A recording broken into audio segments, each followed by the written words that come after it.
Right, 8:15, you're watching Morning Live, and we got some interesting guests we've been having in studio, but there's one lady that I want you to meet right now who's absolutely amazing. Now, leading communications and talent agency, Celebrity Services Africa, has launched a quarterly report that identifies and honors the next generation of African talent, including musicians, artists, social innovators, and sports stars who are set to become the 21st century media moguls. Now, the report consists of a selection of 40 artists and personalities that have been identified from across the African continent. And to tell us more, we have in Cape Town, Davin Phillips, but here in studio, we have excuse me, Moonchild Sanelly. A very good morning to you. Good morning. Thank you so much for joining us. Thanks for having me. Now, you know, on my script it says you're a singer, but you're much, much more than that. You are a fashion designer. In fact, you are living art. Yes, I've actually studied fashion designing in school, and I do the music as well, and everything that branches from fashion and music. All right, so we're going to talk a little bit more about your influence, but let's go to Cape Town now and meet Davin, who is going to tell us a little bit more about this initiative.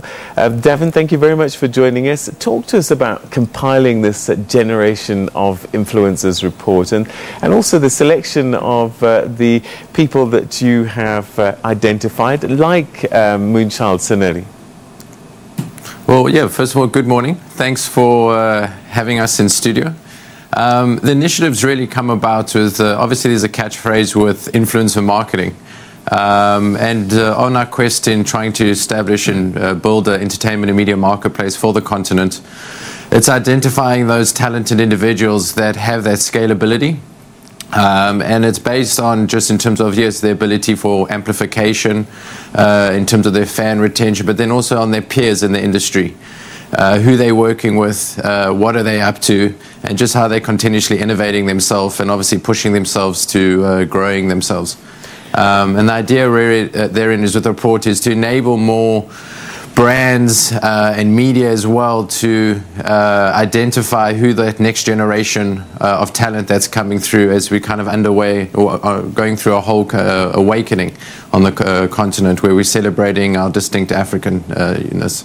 So what sort of areas have you identified as areas of influence?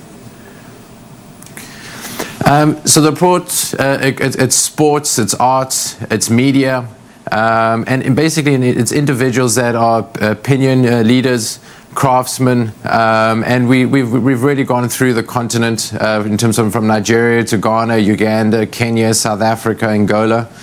And the idea, this is a quarterly report, and obviously in this day and age as things are moving at pace, it is to release a report each quarter.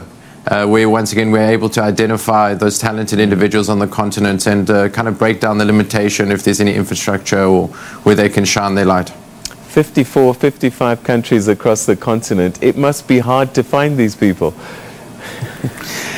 It is, but it's amazing how big it is and yet how small it is.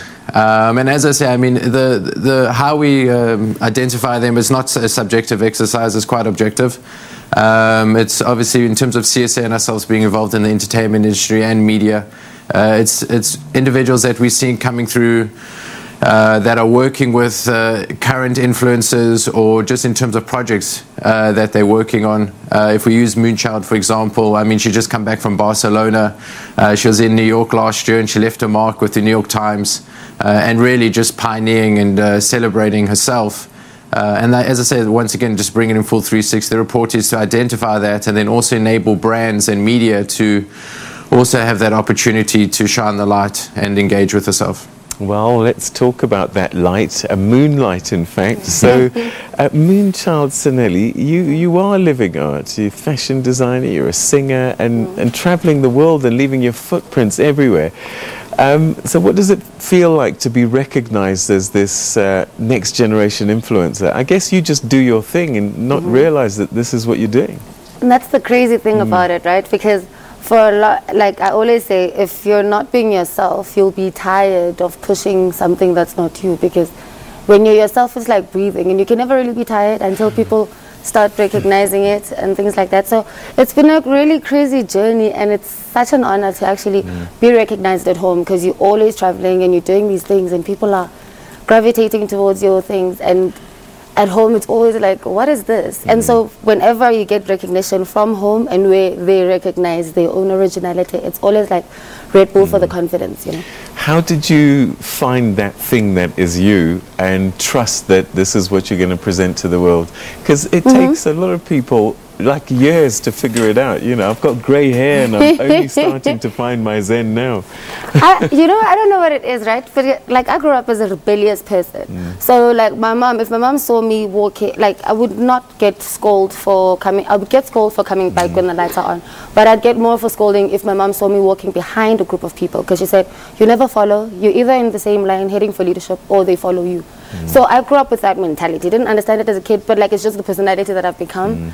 Where when I am a trend, or what I do is a trend, it's just like me being me and it being cool enough to be followed by people. I suppose being an influencer, whether you like it or not, actually means you have a responsibility. Is that one that you're cognizant of, or you just do your thing anyway? I just do my thing. I respect children though. Like a child will never see me with like an intoxicating beverage or a smoke, because I don't want them to associate cool with things that they need to choose when they're older.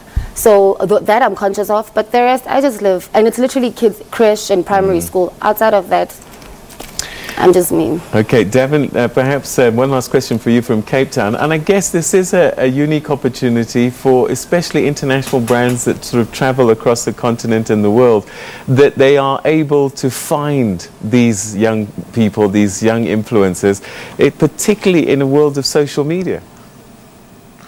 Absolutely, and I think you know, obviously with mobile and the evolution of media digestion going to more mobile, and you know, in terms of, they say the continent is by 2020 will have over 560 smart units. So, and that's part of our quest. With our offices in Los Angeles, we've obviously also pushing the report out to leading top talent agencies and brands, multinationals, and Africa's the next frontier. You know, I think everyone's a bit daunted, the international community, of what's the entry point, particularly when activating a campaign. And I think this is to obviously help support that, and then obviously also allowing our talent to cross the Atlantic Sea to go to the US or Europe. But I mean, the times now, I mean, Africanism, if we can call it that, is very popular. We obviously saw that in the BET Awards. We're seeing that with a lot of music coming out with the Afrobeat. And I think Nigeria's done it, but South Africa's catching up, and obviously Ghana and Uganda's not far behind. Well, Davin, we're going to have to leave it there. Thanks, Davin Phillips from CSA. Thank you very much for joining us. And Moonchild Sanelly. I just love that name. Thank you so much for being part of this conversation, and also congratulations as being recognized as an influencer for the next generation. Thanks for being with us today. Okay. All right, okay. So, what are we doing now?